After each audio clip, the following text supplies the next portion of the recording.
जैसे किसी गाय के लिए बछड़ा है, वैसे ही किसी बकरी के लिए क्या है? तो आपका करेक्ट आंसर होगा मेमना, डी ऑप्शन। नेक्स्ट क्वेश्चन, ऑप्शनों में से उस शब्द को चुनिए जो दिए गए मूल शब्द के अक्षर से नहीं बनाया जा सकता है। इस शब्द से जो अक्षर नहीं बनेंगे वो हमें इन ऑप्शनों में से पहचानने हैं, जितने ऑप्शन दिए हुए हैं। आइस भी बन जाएगा, दा भी बन जाएगा और मैट भी बन जाएगा। तो हमारा करेक्ट आंसर होगा ऑप्शन सी, टी, आई और के।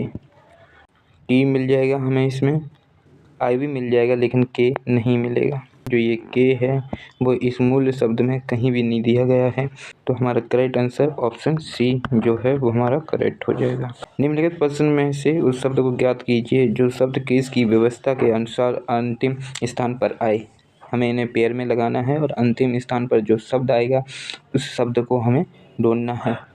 दिए गए ऑप्शनों में से केवल बर्थ यानी ऑप्शन बी जो है वो हमारा करेक्ट आंसर होगा। ऑप्शन बी जो है हमारा करेक्ट आंसर होगा। और ये प्रश्न शब्द केश क्रम के अनुसार अंतिम शब्द पूछ रहा है, तो इसके अनुसार हमारा बी ऑप्शन करेक्ट होगा।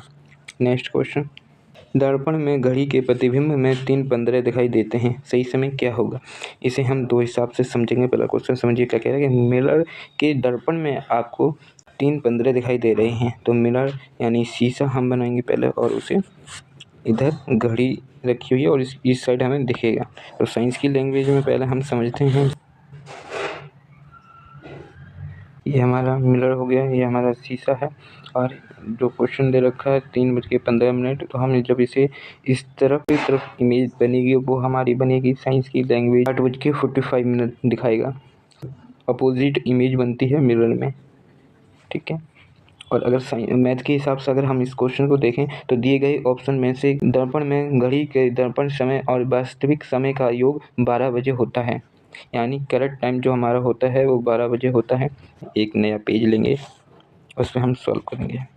11:60 वास्तविक समय है। यदि दर्पण समय 3:15 होता तो वास्तविक समय 11:60 - 3:15। तो हमारा करेक्ट जो आंसर आएगा वो 8:45 आएगा।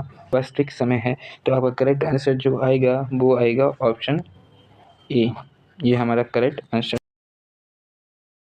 जहाज जैसे कैप्टन से संबंधित है वैसे ही अखबार किससे संबंधित है? तो आपका करेक्ट आंसर होगा ऑप्शन बी, संपादक से।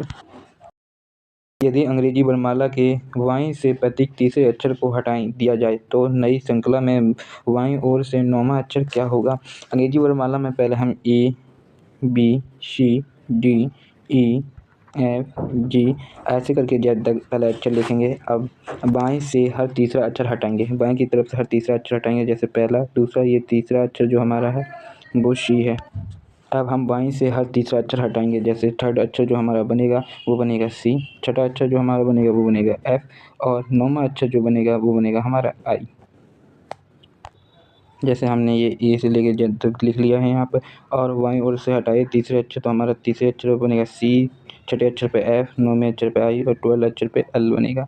15 पे ओ, 18 पे आर, 21 पे यू और 24 पे एक्स बनेगा। अब बचा शेष अक्षर। जैसे कि क्वेश्चन कह रहा है कि तो नई श्रृंखला में 9वां अक्षर क्या बनेगा, ये हमें बताना है।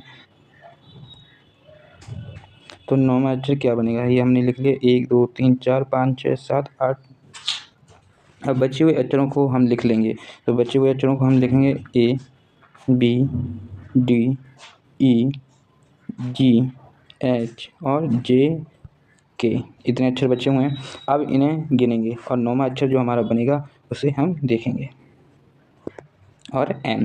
अब हम इन्हें गिनेंगे और 9वां अक्षर जो हमारा बनेगा वही इसका करेक्ट आंसर होगा। तो हम गिन लेते हैं, 1 2 3 4। हमारा जो बना वो एम बना, तो एम इज करेक्ट आंसर, यही हमारा करेक्ट आंसर होगा।